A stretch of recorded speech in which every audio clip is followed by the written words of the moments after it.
എല്ലാ വർഷങ്ങളും സഫർ ചെയ്ത് സ്ട്രീറ്റ് ലൈറ്റിന്റെ വെട്ടത്തിൽ ഇരുന്ന് പഠിച്ച ആ വലിയ മനുഷ്യനെയാണ് ഇന്നും ലോക സമൂഹം അമേരിക്കൻ പ്രസിഡന്റുമാരുടെ പേരിൽ ഓർക്കുന്നുണ്ടെങ്കിൽ കഷ്ടപ്പാടിന്റെ വഴികളിൽ കടന്നത് കുരിശിൽ കിടന്നതുകൊണ്ടാണ് ക്രിസ്തുദേവൻ ജീസസ് ക്രൈസ്റ്റ് ആയത്. അല്ലെങ്കിൽ ജോസഫ് എന്ന മരപ്പണിക്കാരന്റെ മകനായിട്ട് എവിടെയെങ്കിലും ജീവിച്ച് വളർന്നു പോയേനെ. അപ്പൊ കഷ്ടപ്പാടുകളാണ് നമ്മുടെ ലൈഫിനെ മുന്നോട്ട് നയിക്കുന്നത്. ആ കഷ്ടപ്പാടുകളിൽ കിട്ടുന്ന ഊർജ്ജമാണ് നമ്മളെ മുന്നോട്ട് നയിക്കേണ്ടത്. നമുക്ക് ഒരു താമര ചെടിയിൽ നിന്നാണ് ഉയരുന്നത്. വെള്ളത്തിന്റെ പ്രഷർ എല്ലാം തരണം ചെയ്ത് വീടിൽ വന്ന് ഫ്ലൈ കളേഴ്സിൽ നിൽക്കുന്നത് പോലെ we should come out of all the negativities. ആ നെഗറ്റിവിറ്റീസിന് പുറകെ വരച്ചാൽ അത് പോസിറ്റിവിറ്റി ആയി. We can do wonders in your life. Provide ചെയ്തെന്ന് അറിയുമോ? അതുപോലെ പാസ്സായി കഴിഞ്ഞാൽ ഒരുപാട് പ്രിവിലേജസ് ഉണ്ട്.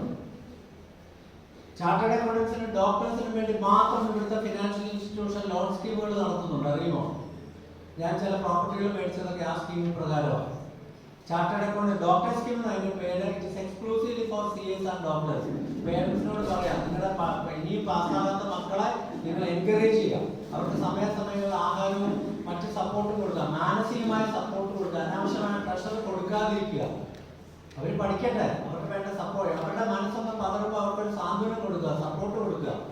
Let them come up by their own. ഭഗവത്ഗീതയിൽ കൃഷ്ണൻ പറയുന്നുണ്ട്, ഉദ്ധരേതാത്മൻ ആത്മാനം നാത്മാനം അവസാദേ. അവനോട് തന്നെ അവനെ ഉദ്ധരിക്കണം.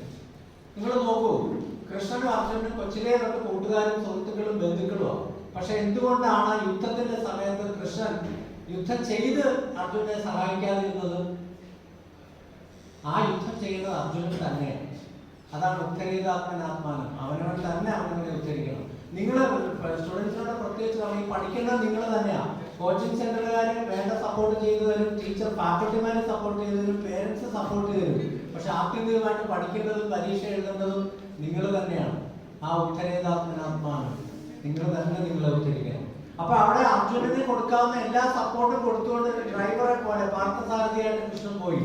പക്ഷെ യുദ്ധം ചെയ്തതും ജയിച്ചതും അർജുനൻ തന്നെയാണ്. ഇത് ആപ്ലിക്കബിൾ ടു എവരിബഡി. നമുക്കെല്ലാം ആപ്ലിക്കബിൾ ആണ്. നമ്മൾ ഈ ജീവിതത്തെ മുന്നോട്ട് നയിക്കുമ്പോൾ ഉണ്ടാകാവുന്ന പ്രശ്നങ്ങളൊക്കെ നമുക്ക് ഒരു പുറകോട്ട് പതുക്കെ മാറ്റി വകഞ്ഞു മാറ്റി മുന്നോട്ട് തന്നെ വരിക. 2-3 ഇൻസ്റ്റൻസസ് ഓഫ് സക്സസ് പറഞ്ഞിട്ട് ഞാൻ എൻ്റെ വാക്കുകളോട് സഹകരിക്കാം. An young boy, after getting qualified his 10th standard, he approached his father. Father, I want to do higher studies. Then father told him, our financial position is very precarious. I am not in a position to support you. എനിക്ക് നിന്നെ support ചെയ്യാൻ പറ്റിയ സാഹചര്യമല്ല. നിന്റെ കൂടപ്പുറപ്പുകളുണ്ട്, അവരെ പഠിപ്പിക്കണം. അവരുടെ സാഹചര്യങ്ങൾ, വീട്ടിലെ സാമ്പത്തിക സ്ഥിതി ഭയങ്കര മോശമാണ്. പഴയ ഒരു നായർ തറവാടാണ്. ഫിനാൻഷ്യലി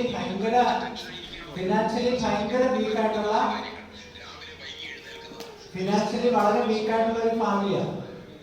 ഒരുപാട് ബന്ധുക്കൾ ഒന്നിച്ച് കഴിയുന്ന ഒരു ഫാമിലി. എന്ത് ചെയ്യും? അപ്പൊ അച്ഛന്റെ വാക്കുള്ള മകന്റെ മനസ്സിൽ വല്ലാത്ത വിഷമം ഉണ്ടായി. 10ാം ക്ലാസ് പാസ്സാക്കി കഴിഞ്ഞിട്ടുള്ള സംഭവമാണ്. സംഭവം ഈ റീച്ചിന് മുംബൈ. എങ്ങനെയാണ് ബോംബെയിലെത്തി?